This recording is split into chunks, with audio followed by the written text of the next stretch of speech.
안녕하세요. 저는 부천에 사는 40대 초반의 여자입니다. 여기에 올라온 글을 읽어본 적은 있었지만 제가 이렇게 글을 쓰게 될 거라곤 상상도 못했습니다. 저는 정말 10월드도 없이 사랑하는 남편과 누구보다 행복한 결혼 생활을 하고 있었어요. 하지만 형님이 저희 집안 사람이 되고 나서부터 정말 바람 잘 날이 없었어요. 형님이랑 저는 나이는 동갑이지만 회사에서는 제가 형님의 직장 상사였어요. 형님은 여우 중에서도 정말 얄미운 여우여서 제가 평소에도 마음에 안 들어 했었거든요. 직장 상사한테 잘 보이려고 하는 건 좋은데 그게 너무 티가 나서 보기가 불편할 지경이었어요.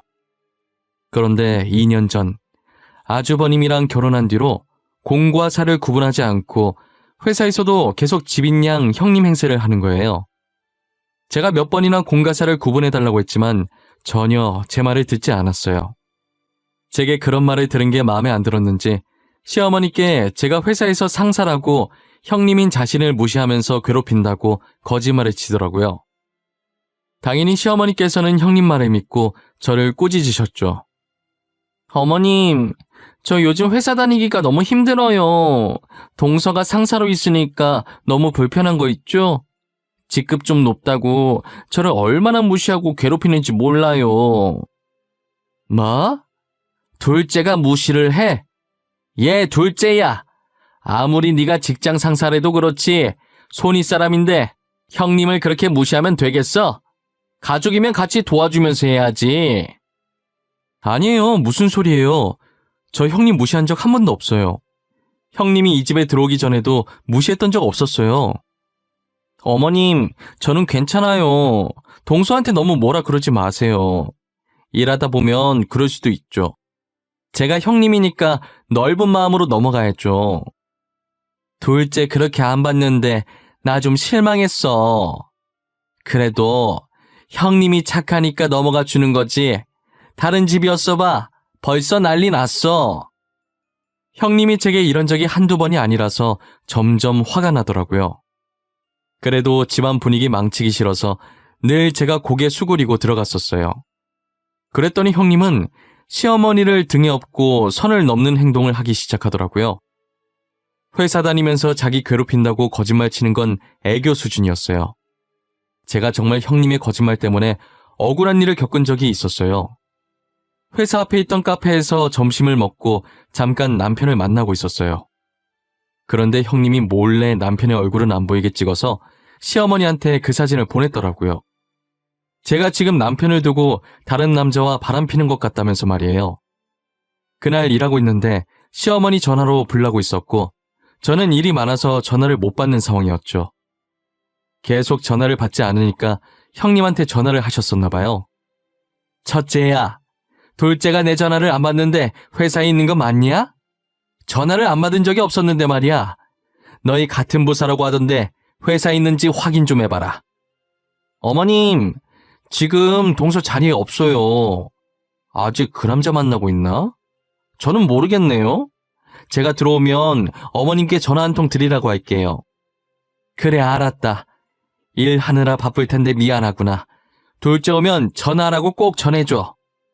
바빠서 전화 볼 틈 없다는 걸 알면서 아예 제가 자리에 없다고 거짓말을 친 거예요. 저는 급한 일을 끝내고 폰을 봤는데 시어머니께 부재중 찍힌 걸 보고 깜짝 놀랐었어요. 정말 거짓말 하나도 안 보태고 15개가 찍혀 있었어요. 도대체 이게 무슨 일인가 싶어서 시어머니한테 전화를 했었죠. 어머님, 전화를 왜 이렇게 많이 하셨어요? 무슨 일 있으세요? 제가 바빠서 일하느라 전화를 못 받았어요. 죄송해요. 둘째 너, 일하고 있었던 거 맞아? 아까 첫째 말로는 자리에 없다고 하던데 확실히 일하고 있었던 거 맞냐고? 그럼요. 업무 시간에 일 안 하고 뭐 하겠어요. 진짜 일하고 있었어요. 오늘 급하게 처리할 게 있어서 그거 좀 한다고 전화를 못 받았어요. 됐고, 오늘 일 마치자마자 우리 집으로 오거라. 너한테 할 말이 있으니. 지훈이 애비한테도 우리 집으로 오라고 말해놨다. 갑자기요? 남편까지 부르고 도대체 무슨 말이길래 그러세요? 일단 알겠어요. 퇴근하면 어머니 집에 들릴게요. 도대체 급하게 할 말이 뭐길래 저희 남편까지 부르시는 건가 싶었어요. 남편한테도 짐작 가는 게 있냐고 물어봤지만 전혀 모르는 눈치더라고요. 저는 퇴근하자마자 시어머니께서 말씀하신 대로 시댁으로 향했어요. 남편이 먼저 와 있었는지 시부모님 집 앞에 남편 차가 서 있더라고요.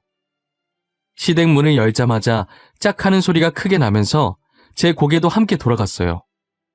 저는 순간 이게 무슨 일인가 사태 파악이 되질 않았고 얼얼해지는 뺨에 손을 갖다 대고 시어머니를 쳐다봤어요. 남편은 가만히 서서 시어머니를 말릴 생각도 하지 않더라고요. 어머님, 지금 제 뺨 때리신 거예요? 제가 뭔 잘못을 했길래 뺨을 맞아야 돼요? 당신은 어머님 안 말리고 거기 서서 뭐 하는데? 뻔뻔한 년. 남편 두고 바람핀 주제에 뭐? 뭔 잘못을 해? 너 당장 일 그만둬라. 지금까지 회사 가서 일을 한 게 아니라 남자 만나고 다녔니? 무슨 말을 하시는 거예요? 제가 바람을 피다니요. 저 다른 남자 만난 적 없어요. 제 아들 걸고 맹세할 수 있어요. 어떻게 끝까지 뻔뻔하게. 야, 내가 지금 증거도 없이 이러는 것 같아? 네가 직접 봐라. 네가 다른 남자 만나고 있는 사진 여기 있다. 시어머니께서 내민 사진을 보는데 낮에 남편을 만났던 사진인 거예요. 그래서 제가 시어머니께 사실대로 설명을 드렸어요. 사진 속에 있는 남자, 저희 신랑이에요. 어머님 둘째 아들이라고요. 저 오늘 밖에서 만난 사람 남편밖에 없어요. 뭐? 잠깐만, 나도 좀 보자. 진짜 난데? 엄마, 이거 나야. 나 맞아. 이거 봐봐. 지금 내가 입고 있는 옷이랑 색깔 똑같잖아. 멍청한 놈. 아직 정신도 못 차리고 아내 편이나 들고 있네. 내가 네 배 아파 낳은 아들도 못 알아볼까봐. 어머님, 저 진짜 아니에요. 저 오늘 점심시간 말곤 회사 밖에 나간 적도 없고요. 회사 밖에 나간다고 한들 만날 사람 남편밖에 없어요. 시어머니께서는 아무리 해명을 해도 들으려고 하지를 않으시더라고요. 남편도 제가 바람핀다는 시어머니 말에 진짜인 줄 알고 처음엔 보고만 있었는데 사진을 보고 자신이라는 걸 알고 적극적으로 해명을 했어요. 하지만 오히려 제 편 든다고 욕을 있는 대로 하셨어요. 결국 남편은 저를 데리고 시댁에서 나왔고 집에 가는 길에 계속 미안하다고 하더라고요. 저는 직감적으로 형님이 일부러 골탕 먹이려고 한 짓이라는 느낌이 왔어요. 그래서 어떻게 되돌려줘야 할지 고민을 하고 있는 와중에 회사에 사건이 터지더라고요. 중요한 프로젝트가 있어서 회의 자료를 따로 넣어놓은 외장하드가 있었어요. 분명 이틀 전까진 있었는데 회의 바로 전날에 미리 준비해 놓으려고 찾으니까 서랍 안에 있어야 할 외장하드가 정말 흔적도 없이 사라진 거예요. 사라진 외장하드 때문에 저희 부서는 그거 찾는다고 난리가 났어요. 형님은 있다다 싶어서 또 저한테 난리치더라고요. 어머, 김 과장님, 외장하드 잃어버리신 거예요? 중요한 건데 간수를 못하시면 어떡해요. 그거 하나도 제대로 못 챙기는데 부하 직원들이 과장님 보고 뭘 배우겠어요? 그쵸, 부장님? 김 과장, 진짜 어떻게 할 거야? 그거 없으면 회의 못하는데 진짜 미치겠네. 내일 다른 업체에서도 오기로 한 엄청 중요한 회의라고. 오늘 안에 무조건 찾아. 알겠어? 오늘 안에는 꼭 찾겠습니다. 회의에 피해 안 가게 할게요. 정말 죄송합니다, 부장님. 정말 회사 곳곳을 돌아다니면서 하루 종일 찾았는데 외장 하드가 안 보이더라고요. 저 때문에 회사에 피해 갈까봐 정말 눈물이 다 나려고 하더라고요.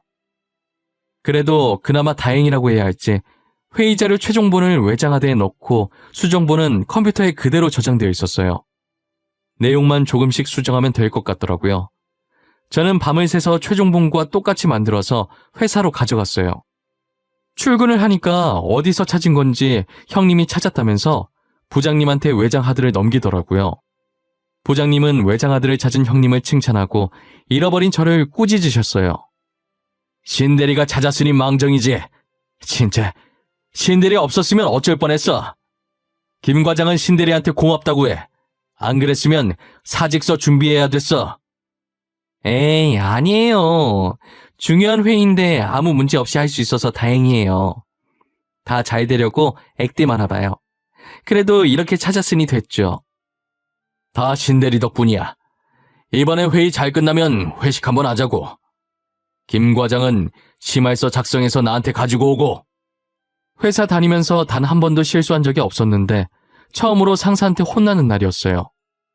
저는 하루 종일 정신이 나간 상태로 멍하니 모니터만 보고 있었어요. 이대로는 안 될 것 같아서 커피라도 먹고 정신 차리자 싶어서 탕비실로 향했죠. 탕비실에 문이 열려 있었는데 거기서 형님 목소리가 들리더라고요. 들어갔더니 형님은 벽 쪽을 보면서 통화하고 있어서 제가 들어온 줄 모르고 있었어요. 그런데 통화 내용이 심상치 않은 것 같아서 뒤에서 몰래 녹화를 하고 있었어요. 너가 그 표정을 직접 봤어야 했는데 어떻게 그렇게 멍청할 수가 있지? 나한테 맨날 당해도 몰라. 아, 너무 웃겨. 우리 동서 진짜 호구야. 야, 그래도 그건 좀 심했다. 중요한 회의 자료 들어있었다며. 회사 전체에 문제 생길 수도 있는 거잖아. 그러다 너네 동서 잘리겠어. 잘리든 말든 내 할 바는 아니잖아. 나랑 무슨 상관이야. 나만 안 잘리면 되는 거지. 부장도 진짜 웃겨. 그 외장하드 내가 숨긴 것도 모르고 내 칭찬하는 거 있지? 알고 보니 제 서랍 안에 있던 외장하드를 훔쳐서 몰래 숨겨놓은 게 형님이었더라고요. 그래놓고 아무것도 모르는 척 딱 잡아떼고 자기가 찾은 척 자작극을 벌인 거였어요. 저는 형님이 정말 이 정도까지 밑바닥인 줄은 꿈에도 몰랐어요. 시어머니한테 붙어서 괴롭힌다는 둥 바람핀다는 둥 거짓말로 이간질할 때도 다 참았는데 이건 진짜 도저히 참을 수가 없더라고요. 저는 형님이 나오기 전에 먼저 탕비실에서 나와 녹화본을 부장님께 보여줬어요. 직원들도 다 들을 수 있게 소리를 최대한 크게 틀어놨죠. 녹화본을 본 부장님과 직원들은 얼굴이 점점 일그러지더라고요. 형님은 아무것도 모르고 친구와 통화가 끝났는지 탕비실에서 나오더라고요. 그리고 저희 부서 분위기가 싸하다는 걸 느꼈는지 눈치를 보기 시작했어요. 저희 회사 대표님은 직장 내 따돌림을 정말 싫어하시는 분이세요. 동료를 괴롭히는 직원은 즉시 해고를 하고 같은 업계에 일을 못하게 만드시죠. 부장님은 형님한테 두 가지 중 한 가지를 선택하라고 하시더라고요. 신대리, 어떻게 직장 상사를 가지고 놀 수가 있어요? 여기가 무슨 학교입니까? 한두 살 먹은 어린애도 아니고 유치하게 무슨 짓입니까? 부장님, 도대체 무슨 소리를 하시는 거예요? 제가 뭘 잘못했다고 그러세요? 저 아무것도 한 게 없는데요. 제가 누굴 가지고 놀아요? 외장하드 왜 숨겼어요? 아, 변명 필요 없어요. 안 듣고 싶네요.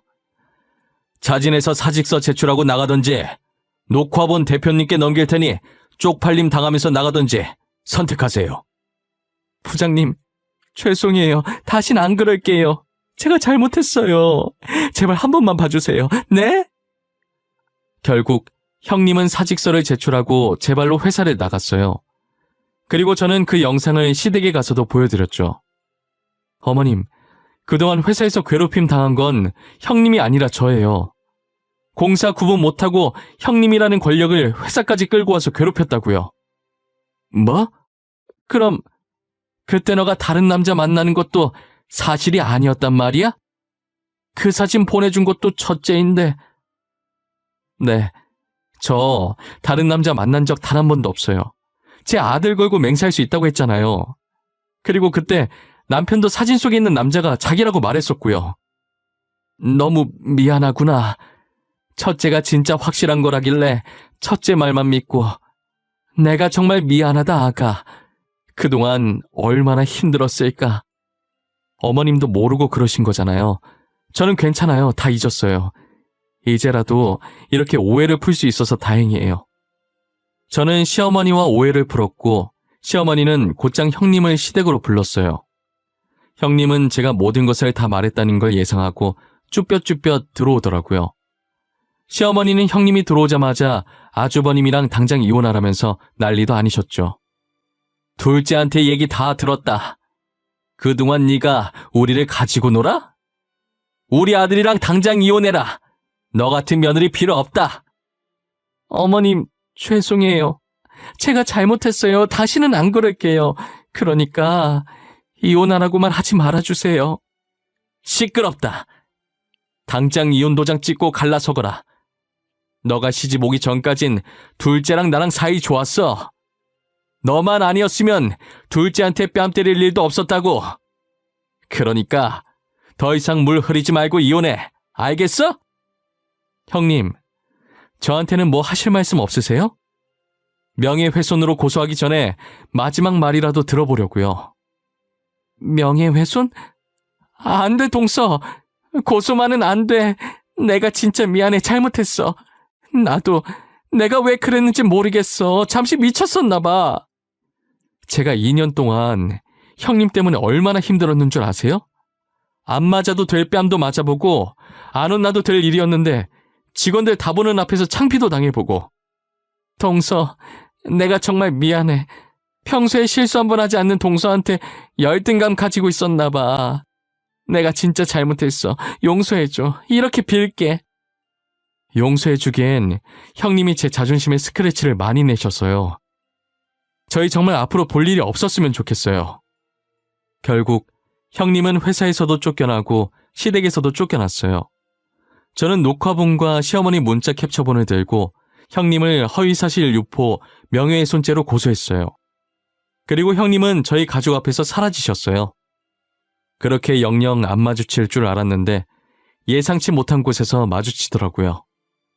제가 이번 프로젝트를 성공적으로 끝내고 다른 회사에 스카우트 제의가 들어와서 기존에 다니던 회사보다 훨씬 좋은 조건으로 이직을 하게 되었어요. 그런데 저와 같이 일하던 직원이 출산 휴가를 써서 그 기간 동안만 잠깐 일할 계약직을 뽑아야 했어요. 원래 제가 면접장에 들어가지 않는데 부장님께서 이번에 같이 보자고 하셔서 들어가게 됐어요.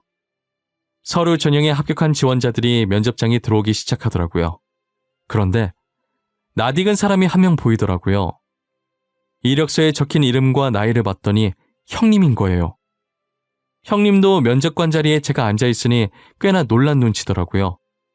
부장님만 지원자들한테 질문하고 저는 질문을 하지 않았어요. 김 과장은 할 말 없나? 지원자들한테 궁금한 거 없어? 어차피 김 과장이랑 일하게 될 거니까 질문할 거 있으면 해도 돼. 그럼 신지호 씨? 전에 다니시던 직장에서 문제를 일으켜서 사표 쓰지 않으셨어요? 여기서는 일 열심히 할 수 있으시겠어요? 꽤나 중요한 업무를 하는 부서라 장난질은 하면 안 되거든요. 그게 무슨 말이야? 신지호 씨 이전 직장이 어딘데? 여기 김 과장 있던 회사 아니야? 심지어 같은 부서에 있었네? 저희 부서는 보안이 정말 중요해요. 일부러 자료를 숨기는 장난은 치면 안 된단 말이죠. 직원들이 당황하잖아요. 그래서 지금은 손버릇 고치셨는지 궁금하네요. 제 말에 형님 눈에 눈물이 차기 시작하더니 그대로 면접장에 나가시더라고요. 도망가는 형님의 뒷모습을 보는데 그리 속이 시원하진 않더라고요. 그래도 형님이 이혼하시고 나서 제 삶은 예전처럼 평화로워졌어요. 시어머니께서는 미안해서 제게 예전보다 훨씬 잘해주시고 계시고요. 저는 도대체 무엇이 형님을 그렇게 만든 것인지 가끔 생각해봐요.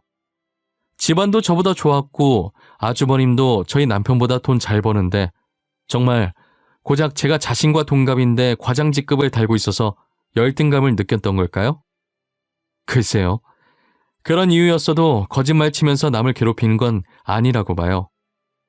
저도 사람인지라 저보다 훨씬 잘난 사람을 보면 질투가 나긴 합니다. 질투하는 건 나쁜 게 아니지만 질투로 인해 남에게 상처 주는 것은 안 된다고 생각해요. 그래서 저는 다른 사람을 질투할 시간도 나지 않을 만큼 더 열심히 살아보려고요. 제 이야기는 여기까지입니다. 지금까지 제 사연을 들어주신 모든 분들께 감사합니다. 요즘같이 힘든 시기에 다들 기운 내시기 바랍니다.